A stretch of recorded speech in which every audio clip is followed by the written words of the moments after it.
يا خراشي يا خراشياني يا خراشيانه. الانبوبه خلصت، هات لي الانبوبه، ابوك هيطلع ميتنا الاذان بيدك. المغرب جدا والمصحف الانبوبه وربنا والاذان ده الانبوبه خلصت. يعني اول يوم رمضان وتقولي لي الانبوبه فضيت وما عملتيش الاكل. يعني هناكل امتى؟ هنفطر امتى؟ هو اليوم ده الناس كلها هتفطر والله العظيم اليوم ده الناس كلها هتفطر واحنا لسه صايمين. اعمل ايه؟ اعمل ايه؟ والمصحف وربنا اعمل ايه؟ انت اصلا حرام. انت لو مسلك النية انت لو مسلك النية يا راجل كانت حتى الانبوبه فيك. شقتيني وقرفت منك يا شيخ. حتى اول يوم رمضان اول يوم رمضان طلقني. اول يوم رمضان حتى الانبوبه تبدا اول يوم رمضان. ما هو انت مش متاكد علينا من الصبح. ما عندكيش ستيب. ما عندي ستيب بس انا ما اعرفش ان هي هتخلص. طب انا سامع الاذان ماشي فاضل ربع ساعه على الرز، اعمل انا ايه بقى؟ يعني ربع ساعه الاذان بيدن. طب انا ما اعرفش هو اليوم خلص بقى في ثانيه كده، انا ما خدتش بالي.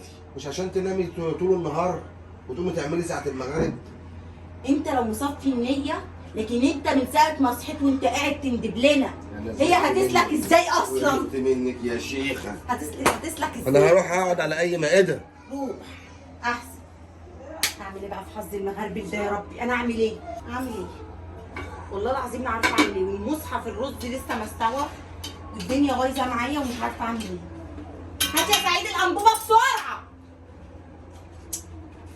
هات يا سعيد الانبوبه.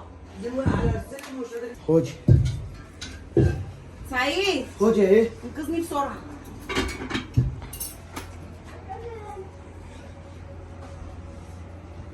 انقذني اهي يلا تعالى شيل البتاعه دي. اخلص ابوك هيمرمط. طب اعمل ايه؟ ادوا له كوبايه عصير، اعملوا له اي حاجه، ادوا له اي حاجه. يا حظك يا منى النهارده. هو احنا ما بيجيش رمضان كده اول يوم يعدي معانا على خير كده؟ وانت يعني انت رخره لازم تعمليها فيها النهارده؟ ايش حرام عليك.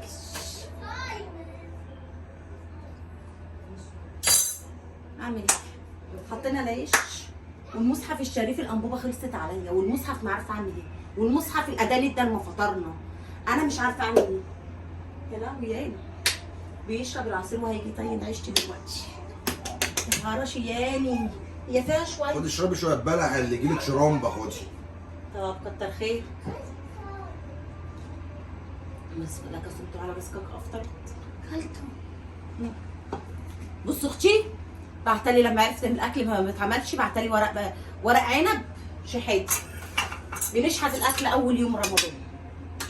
اول يوم رمضان نشحت الاكل. عشان انت ماسحه اللي معاه واحده ناصحه زي مراتي كده. والله العظيم الانبوبه عملتها فيا. ما انا لو طفيت، المشكله ان انا لو طفيت دلوقتي الفرن مش هيلحق يجي. اعمل انا ايه بقى؟ صب لك